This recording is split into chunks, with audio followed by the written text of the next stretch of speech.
to our next U.S. Senator, Alexi Giannoulias. Thank you, Chairman. To understand why I'm running for the U.S. Senate, you don't need to look very far. You can look at the number of for sale signs in our neighborhoods. You can look at your health insurance bill every month. You can call your friend, brother, or sister, or daughter that have lost their job recently. You can look at the Illinois soldiers returning from their third and fourth duties from Iraq and Afghanistan.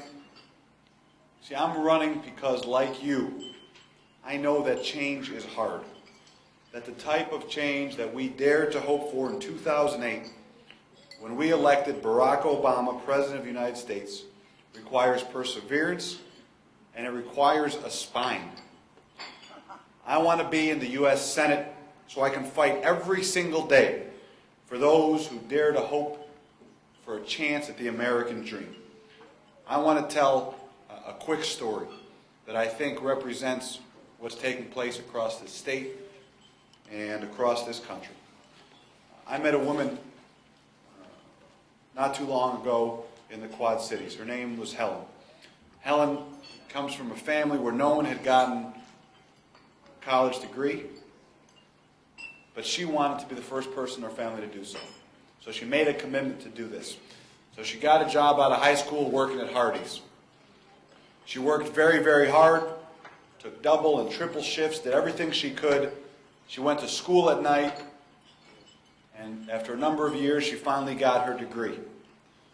She went to work for a company, and she slowly started moving up the ladder.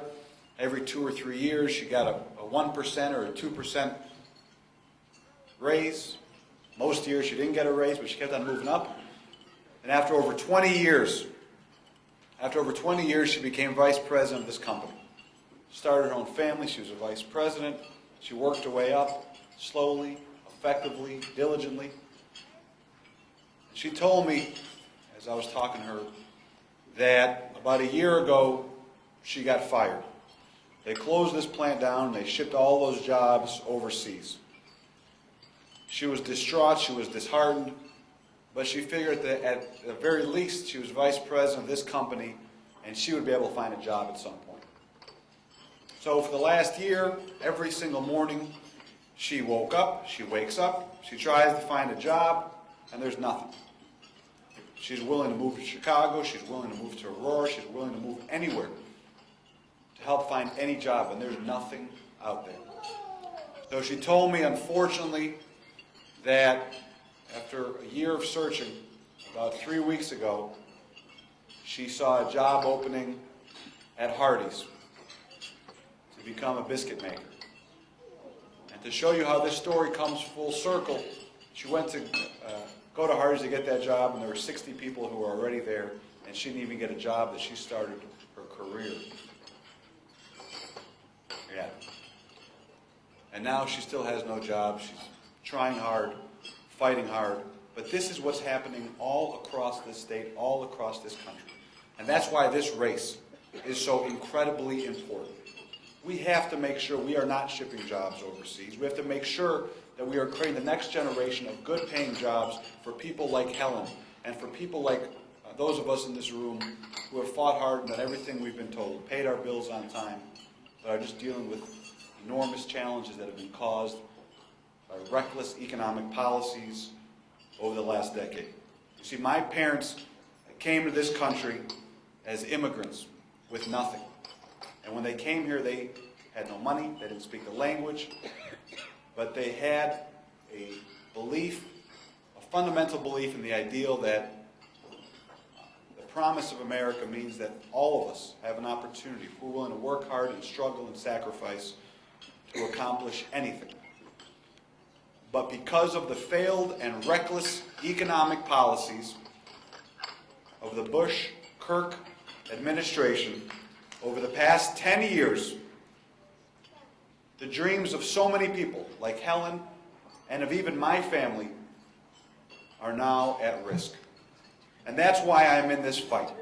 That's why, as your senator, I'll wake up every single day and do whatever I can to renew your faith in the American dream. Sadly, the Republican Party and my opponent are completely out of touch with what everyday working class families are going through every single day.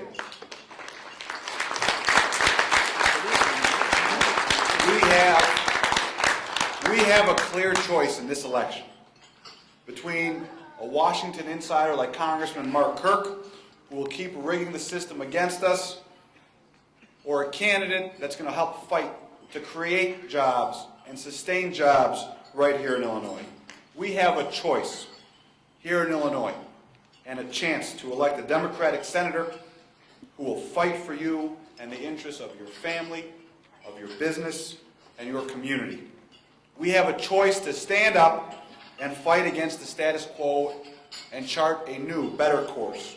We have a chance to rebuild the American dream from the ground up. And it's our party, the Democratic Party, that has the right ideas, and in many instances the only ideas, to move this country forward. It's not just about making sure that everyone has a job that pays a living wage.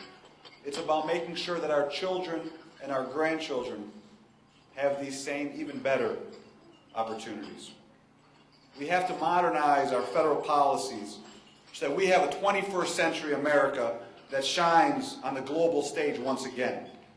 But we'll only be able to establish long-term prosperity by taking some long overdue actions in the United States Senate. We need to end tax breaks for companies that ship jobs overseas. We need to invest in and reward innovation to help our schools and our colleges so that our young people can compete in the global marketplace. We need to establish an energy framework right here in America that protects our environment and weans us off of foreign oil. We must change priorities in Washington so that working families come first again. We deserve a government that balances its budgets the way that all of you do every single day. We deserve a government that acts with common sense and compassion, one that values American workers and not just the corporations that employ them. And we deserve elected officials that do the job we put them there to do. I believe our government can only be as good as effective as the leaders we choose to represent. Courage is what it takes to stand up and fight. But courage is also what it takes to sit down and listen. And right now, our U.S. senators aren't taking time to sit down and listen. Listen to the challenges and the priorities of everyday working class men and women who are just trying to pay their bills and make sure their kids get an education. Let me be clear. This fight in Illinois for this Senate seat will be the battle for the United States Senate. It will be hard and it will be long, but with your help, it will be won. We've all seen what's taken place across this country. We hear about the Tea Partiers, we hear about the Republicans gaining momentum, but this is the party that has always fought for working families. This is the party that's always stood up when times are tough and have helped make change possible. And when I travel across the state and across this country, and I hear folks trying to blame President Obama for what's taking place with this economy, I am disheartened and disgusted at how inaccurate and how dangerously offensive that is. But we will keep this seat. We will work hard. We will move this country forward. And you can be sure, and I promise you this, that if you send me to the United States Senate, your voice will be my voice. Your hope will be my hope. And your fight will always, always be my fight. Together we can make sure that Washington listens to the American people again, and together we will move this great country forward. Thank you for all your support. Let's go get them in November.